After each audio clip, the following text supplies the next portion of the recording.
ऊंचा उठने के लिए पंखों की आवश्यकता केवल पक्षियों को पड़ती है,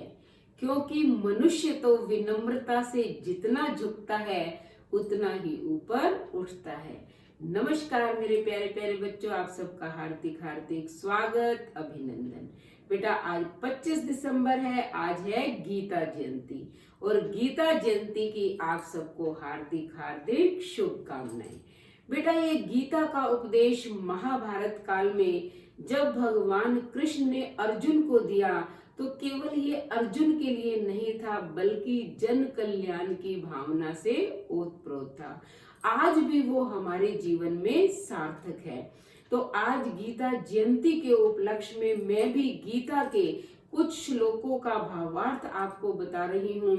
कि हम किस प्रकार इस संसार में रहते हुए, कर्म करते हुए भी कर्म के बंधन से मुक्त हो सकते हैं।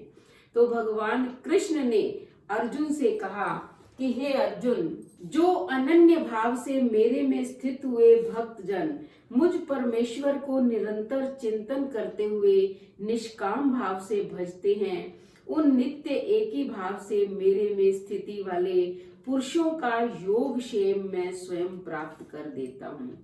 हे अर्जुन, यद्यपि श्रद्धा से युक्त हुए जो सकामी भक्त दूसरे देवताओं को पूजते हैं, वे भी मेरे को ही पूजते हैं, किंतु उनका वह पूजना अविधि पूर्वक है, अर्थात अज्ञान पूर्वक है, क्योंकि संपूर्ण यज्ञों का भोक्ता और स्वामी भी मैं ही हूँ, परंतु वे मुझ अधियज्ञ स्वरूप परमेश्वर को तत्व से नहीं जानते हैं, इसी से गिरते हैं, अर्थात पुनर्जन्म को प्राप्त होते हैं। कारण यह नियम है कि देवताओं को पूजने वाले देवताओं को प्राप्त होते हैं, पितरों को पूजने वाले पितरों को प्राप्त होते हैं, भूतों को पूजने वाले भूतों को प्राप्त होते हैं, और मेरे भक्त मेरे को ही प्राप्त होते हैं, इसलिए मेरे भक्तों का पुनर्जन्म नहीं होता। हे अर्जुन, मेरे पूजन में यह सुगमता भी है कि पत्र पुष्प फल जल इत्यादि जो कोई भक्त मेरे लिए प्रेम से अर्पण करता है, उस शुद्ध बुद्धि निष्काम प्रेमी भक्त का प्रेम पूर्वक अर्पण किया हुआ वह पत्र पुष्पादि मैं सगुण रूप से प्रकट होकर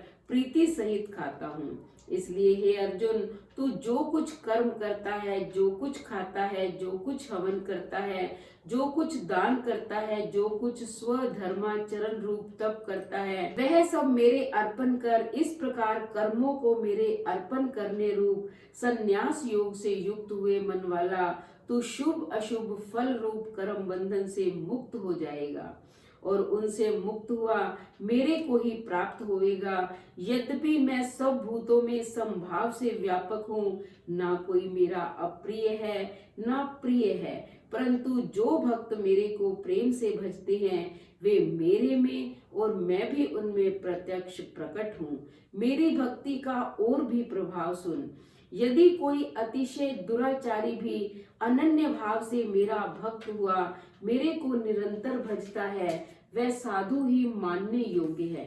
क्योंकि वह यथार्थ निश्चय वाला है, अर्थात उसने भली प्रकार निश्चय कर लिया है कि परमेश्वर के भजन के समान अन्य कुछ भी नहीं है, इसलिए वह शीघ्र ही धर्मात्मा हो जाता है और सदा रहने वाली परम शांति को प्राप्त होता है। तू निश्चय पूर्वक सत्य जान कि मेरा भक्त नष्ट नहीं होता, इसलिए तू सुख रहित और क्षण भंगुर इस मनुष्य शरीर को प्राप्त होकर निरंतर मेरा ही भजन कर, अर्थात मनुष्य शरीर बड़ा दुर्लभ है, परंतु है नाशवान और सुख रहित, इसलिए काल का भरोसा न करके तथा अज्ञान से सुख रूप भासने वाले विषय भोगों में न फंसकर निरंतर मेरा ही भजन कर। तो बेटा जो सभी अपने अच्छे और बुरे कर्मों को भगवान के अर्पण करके निष्काम भाव से कर्म करते हैं, भगवान उन पर प्रसन्न हो जाते हैं, उनका पुनर्जन्म नहीं होता है। तो आप भी